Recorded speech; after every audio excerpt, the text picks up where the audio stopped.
Welcome back to our YouTube channel. ಇವತ್ತು ಏನ್ ಮಾಡ್ತಾ ಇದೀವಿ? ಕೋಡುಬಳೆ ಮಾಡ್ತಾ ಇದೀವಿ. ಇದಕ್ಕೆ ಬೇಕಾಗಿರೋ ಪದಾರ್ಥಗಳು ಒಂದ್ 4 ಕಪ್ ಅಕ್ಕಿ ಹಿಟ್ಟು ತಗೊಂಡಿದೀನಿ. ಈ ಮೆಜರ್ಮೆಂಟ್ ಅಲ್ಲಿ 1 ಕಪ್ ಮೈದಾ ಹಿಟ್ಟು, 1 ಕಪ್ ಕಡಲೆ ಪಪ್ಪು ತಗೊಂಡಿದೀನಿ, ಸ್ವಲ್ಪ ಒಣ ಕೊಬ್ಬರಿ, ಒಂದ್ ಅರ್ಧ ಸ್ಪೂನ್ ಜೀರಿಗೆ, ಒಂದ್ ಅರ್ಧ ಸ್ಪೂನ್ ಅಜ್ವಾನ, ಒಂದ್ ಸ್ವಲ್ಪ ಹಿಂಗು ತಗೊಂಡಿದೀನಿ, ಮತ್ತೆ ಖಾರಕ್ಕೆ ಚಿಲ್ಲಿ ಪೌಡರ್ ತಗೊಂಡಿದೀನಿ, ರುಚಿಗೆ ತಕ್ಕಷ್ಟು ಉಪ್ಪು, ಸ್ವಲ್ಪ ಹಸಿ ಕರ್ಬೇವಿನ ಸೊಪ್ಪು. ನೋಡಿ, ಸ್ಟವ್ ಹಚ್ಕೊಂಡು ಪಾನ್ ಇಟ್ಕೊಳ್ಳೋಣ. ನೋಡಿ, ಅಕ್ಕಿ ಹಿಟ್ಟನ್ನ ಸ್ವಲ್ಪ ಬಿಸಿ ಮಾಡ್ಕೊಳ್ಳೋಣ.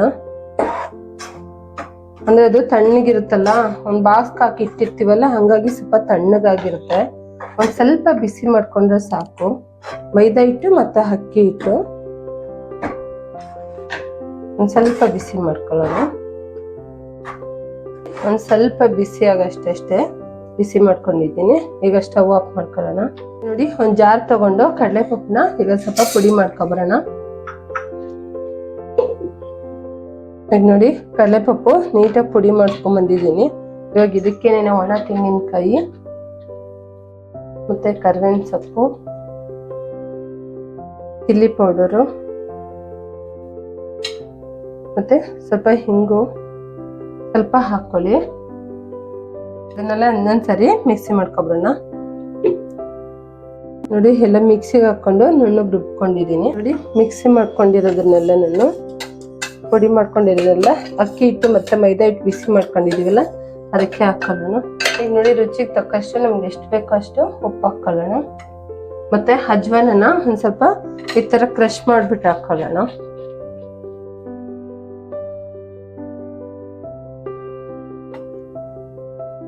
ಮತ್ತೆ ಜೀರಿಗೆನೂ ಅಷ್ಟೇನೆ ಒಂದ್ ಸ್ವಲ್ಪ ಕ್ರಶ್ ಮಾಡ್ಬಿಟ್ಟು ಹಾಕೊಳ್ಳೋಣ.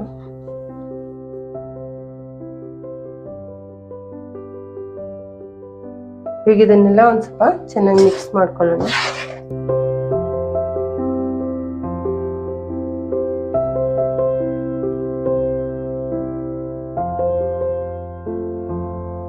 ಎಣ್ಣೆನ ಕಾಯಕ್ಕೆ ಇಟ್ಕೊಂಡಿದ್ದೀನಿ. ಇದನ್ನ ಈ ಕುದಿತಾ ಇರೋ ಎಣ್ಣೆನ ಇದಕ್ಕೆ ಹಾಕೋಬೇಕು. ಸ್ವಲ್ಪ ಕ್ರಿಸ್ಪಿಯಾಗಿ ಚೆನ್ನಾಗಿ ಬರುತ್ತೆ ಕಾಯ್ದಿರೋ ಎಣ್ಣೆ ಹಾಕೊಳ್ಳೋದ್ರಿಂದ. ಒಂದ್ 4-5 ಸ್ಪೂನ್ ಹಾಕೊಳ್ಳಿ.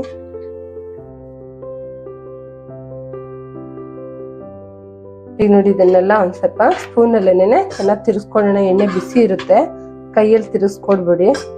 ಒಂದ್ ಸ್ವಲ್ಪ ಈ ತರ ಸ್ಪೂನ್ ಅಲ್ಲಿ ಮಿಕ್ಸ್ ಮಾಡ್ಕೊಂಡ್ಬಿಡೋಣ.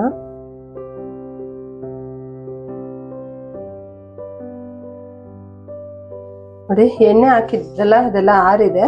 ಈಗ ನೋಡಿ, ಕೈಯಲ್ಲಿ ಒಂದ್ಸರಿ ಚೆನ್ನಾಗಿ ಮಿಕ್ಸ್ ಮಾಡ್ಕೊಳ್ಳೋಣ. ನೋಡಿ, ಈ ತರ ನೀಟಾಗಿ ಕಲ್ಸ್ಕೊಂಡಿದೀನಿ.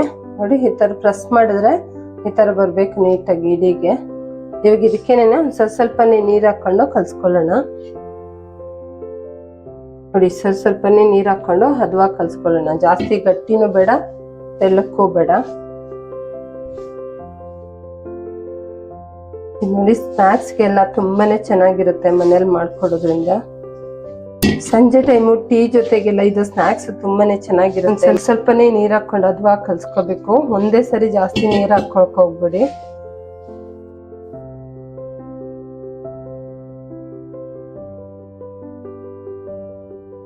ನೋಡಿ, ಈ ತರ ನೀಟಾಗಿ ನಾದ್ಕೋಬೇಕು. ನೋಡಿ, ಈ ತರ ನೀಟಾಗಿ ಕಲ್ಸ್ಕೋಬೇಕು. ಒಂದ್ ಸ್ವಲ್ಪ ಕೈಗೆ ಅಂಟ್ಕೋಬಾರ್ದು. ಈ ತರ ನೀಟಾಗಿ ಕಲ್ಸ್ಕೋಬೇಕು. ಒಂದ್ ಸ್ವಲ್ಪ ಚಿಕ್ಕ ಚಿಕ್ಕ ಉಂಡೆಗಳನ್ನ ತಗೊಳ್ಳೋಣ. ಈ ತರ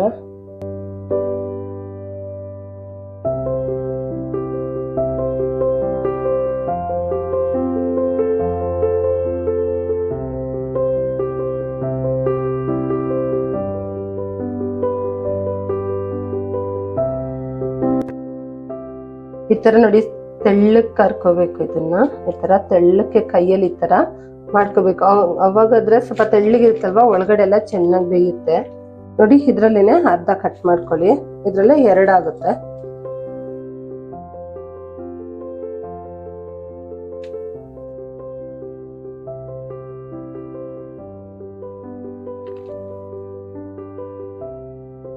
ನೋಡಿ, ಇನ್ನೂ ಒಂದ್ ಸ್ವಲ್ಪ ಈಗ ತಗೊಂಡು ನಿಮ್ಗೆ ಎಷ್ಟೆಷ್ಟು ಆಗುತ್ತೋ ಒಂದ್ರಲ್ಲಿ 2 ಮಾಡ್ಕೊಳ್ಳಿ.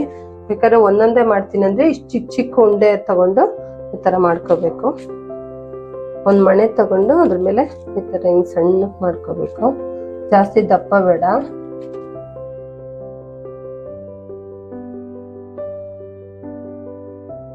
ನೋಡಿ ಅರ್ಧ ಕಟ್ ಮಾಡ್ಕೊಂಡು ಮತ್ತೆ ಇದನ್ನು ಹಿಂಗೆ ಕ್ಲೋಸ್ ಮಾಡ್ಕೊಳ್ಳೋಣ.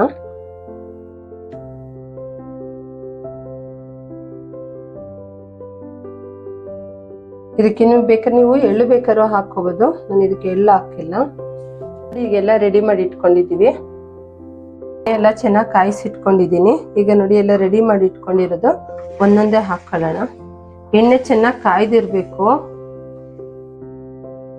ಮತ್ತೆ ಒಂದು ಅರ್ಧ ಬೆಂದಾದ್ಮೇಲೆ ಸ್ಲೋ ಮಾಡ್ಕೊಂಡು ನಿಧಾನಕ್ಕೆ ಬೇಯಿಸ್ಕೋಬೇಕು. ಸ್ಟಾರ್ಟಿಂಗ್ ಅಲ್ಲಿನೇ ಎಣ್ಣೆ ಕಾಯ್ದಿಲ್ಲ ಅಂದ್ರೆ ಎಣ್ಣೆ ಎಲ್ಲ ಬೇಗ ಎಳ್ಕೊಂಡ್ಬಿಡ್ಬೇಕು ಒಳಗಡೆ.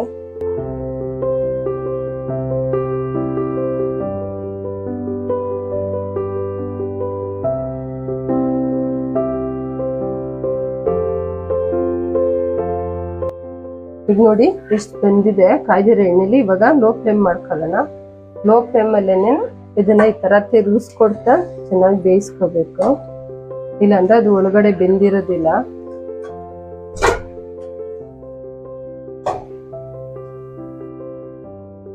ನೋಡಿ ಹಾಕಿದ ತಕ್ಷಣನೇ ಎಣ್ಣೆ ಚೆನ್ನಾಗಿ ಕಾಯ್ದಿದ್ದು ಒಂದ್ ಸ್ವಲ್ಪ ಫ್ರೈ ಆಗಿದ ತಕ್ಷಣನೇ ಮತ್ತೆ ಲೋ ಫ್ಲೇಮ್ ಇಟ್ಕೊಂಡು ಈ ತರ ನೀಟಾಗಿ ಬೇಯುತ್ತೆ ಒಳಗಡೆ, ಮತ್ತೆ ಚೆನ್ನಾಗಿ ಕ್ರಿಸ್ಪಿನೆಸ್ ಬರುತ್ತೆ.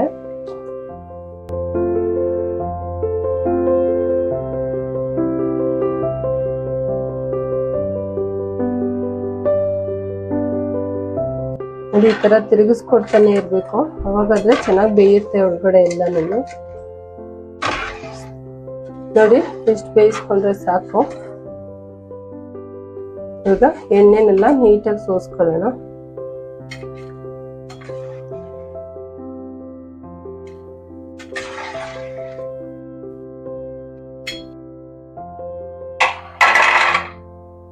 ಕ್ರಿಸ್ಪಿ ಕೋಳ್ಗಡೆ ರೆಡಿ ಆಯ್ತು. ನೋಡಿ ಎಷ್ಟು ಕ್ರಿಸ್ಪಿ ಆಗಿದೆ ಅಂತ.